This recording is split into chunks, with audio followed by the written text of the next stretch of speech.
¿Qué tal, alumnos? ¿Cómo están? En esta ocasión lo que vamos a explicarles es una práctica virtual para que ustedes puedan observar qué es lo que sucede con el comportamiento de los gases al momento de pues elevar la temperatura, enfriar o cambiar los volúmenes y vaya todo lo que vimos en clases, tratar de verlo a través de una pequeña práctica de laboratorio. Podrán notar ustedes que en la práctica que tenemos aquí en el pizarrón, bueno, el pizarrón en pantalla, por la parte del fondo tendríamos como una cubeta que hace referencia a la palabra calor y frío. Por aquí sencillamente si yo le doy clic y subo la pestañita, pues como si estuviera calentando, y si lo bajo como si estuviera enfriando, ¿no? Aquí vamos a decir que tendríamos nuestra fuente de energía que va a ser calor o frío. En esta parte de abajo tenemos dos partículas.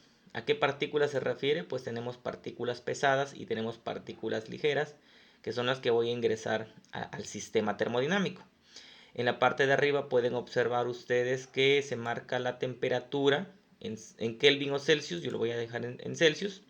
Y la presión podemos manejar en kilopascales o atmósferas. Yo lo voy a dejar en presiones atmosféricas. Si le damos clic a esta parte donde dice ancho, pues nos va a dar la escala del material, del sistema que estamos tratando, que está dada en nanómetros, para que observemos pues el comportamiento de las moléculas, de los gases. Voy a quitarlo, nada más para que ustedes vieran la dimensión que se va a utilizar. Si queremos, pudiéramos asignar un cronómetro, ¿no? Ya con este cronómetro, para que nosotros llevemos el tiempo una vez que empecemos a calentar o enfriar. Aquí simplemente podemos repetirlo. Aquí voy a quitarlo.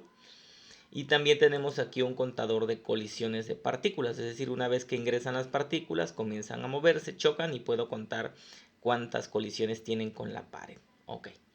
Ahora, recuerden de todo lo que vimos en clases en cuanto a los sistemas termodinámicos de temperatura, presión, volumen, cuáles pueden permanecer o no constante.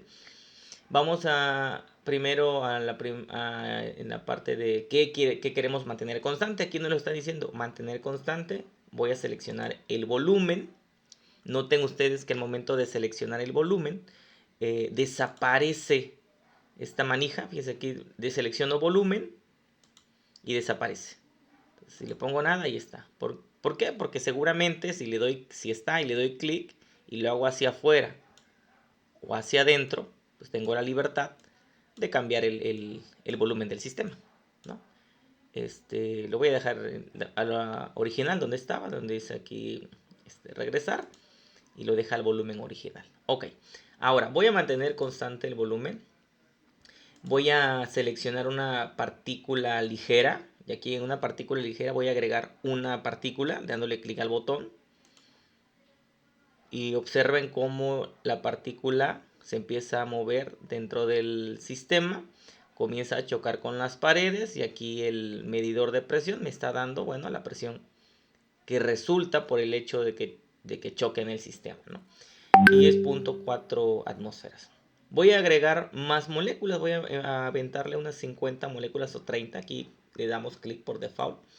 Pues son 50 más 1, son 51 partículas que se están moviendo en una escala nanométrica, y pues ustedes pueden observar cómo va variando la presión con el movimiento de las partículas. Ahora, aquí el volumen es constante. ¿A qué temperatura se encuentra? A 27 Celsius.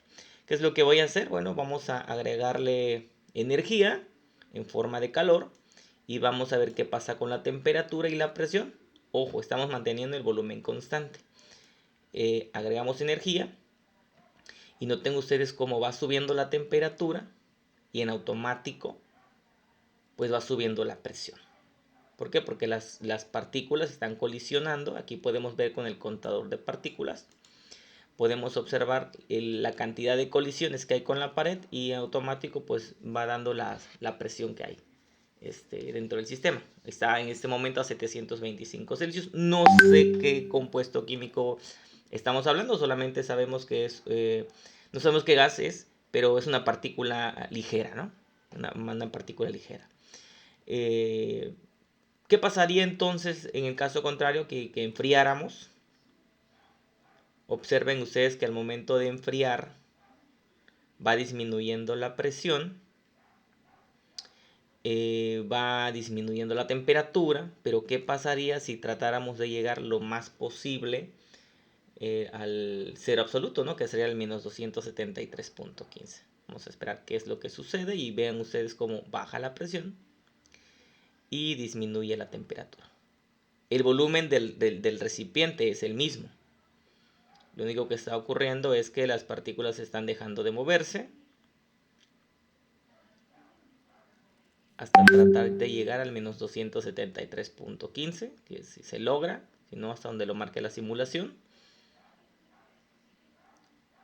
Y finalmente ahí estamos. Ok, estamos en el menos 273. Observen ustedes que las moléculas ya casi no tienen movimiento. ¿Por qué? Porque ya carecen de energía. La energía pues ya fue retirada a través del frío, ¿no? Porque fue desplazándose la energía. Ahora, esto es en cuanto a la parte de volumen constante. Vamos a reiniciar. Vamos a mantener ahora, vamos primero a agregar las partículas. Vamos a agregar 50 ligeras. Y en esta ocasión vamos a mantener constante la temperatura. Si quiero mantener constante la temperatura, observen qué es lo que va a pasar. Que las moléculas se están moviendo, están colisionando y se mantiene ahorita a 27 Celsius. Ahora, si quiero mantener la constante la temperatura, pues tengo que llevarlo de un estado 1 a un estado 2. Observen que aquí ya no me está manejando condición de energía, ¿no? Obviamente, si yo le agrego partículas al sistema, pues tiene que elevarse la temperatura y tiene que elevarse la presión. Vamos a agregarle otras 50.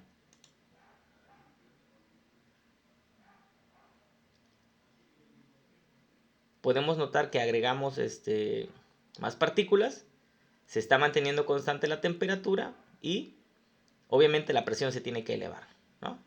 Porque se está tratando de mantener constante la temperatura. Muy bien, ¿qué pasaría entonces? Repetimos, le vamos a quitar el repetir, vamos a agregar 50 partículas y en esta ocasión vamos a mantener constante, voy a disminuir el volumen del recipiente, vamos a mantener constante la presión y le vamos a agregar energía. Fíjense qué es lo que sucede. Si quiero mantener constante la presión de 11.7 atmósferas, por ejemplo, y le agrego energía. Ok. Entonces, si le agrego calor, ¿qué es lo que hace el sistema para mantener constante la presión? Pues aumenta el volumen. Obviamente aumenta la temperatura, pero, y aquí tenemos una nota, ups, la presión no puede mantenerse constante, el volumen sería demasiado grande. Es lo que hemos dicho en clases, que para que el sistema tenga la misma presión, pues tiene que aumentar el volumen, ¿no? Es el caso de lo que tenemos acá. Vean cómo aumenta el volumen para tratar de mantener la presión. Ok. Y por último, estaríamos manejando una condición más, que sería la de presión, manteniendo constante la temperatura. Aquí observen que puedo yo variar, fíjense, si quiero que se mantenga a 27 Celsius, si quiero mantenerlo a 27 Celsius y como condición y mantener la presión, o sea, vaya, mantener la presión pero moviendo los valores de temperatura. Fíjense qué pasaría. Elevo el volumen y entonces se tiene que calentar. Y la presión es 5.8. Disminuyo el volumen, sigue siendo 5.8, pero entonces tengo que enfriar. Dadas las condiciones, lo que hace el sistema es enfría o calienta para poder mantener constante la presión. Aquí es bueno preguntar, bueno, profe, ¿por qué si comprimo enfría y por qué si expando calienta? Sucede que los gases, fíjese, sucede que los gases cuando se expanden, se enfrían y los gases cuando se comprimen se calientan. Entonces lo que hace el sistema es pues agregarle o quitarle energía, ¿no? Eso es lo que sucede. Ok, entonces con esto concluiríamos. ¿Y qué es lo que ustedes van a hacer como actividad? Pues es cuestión de que lean la tarea del tercer parcial.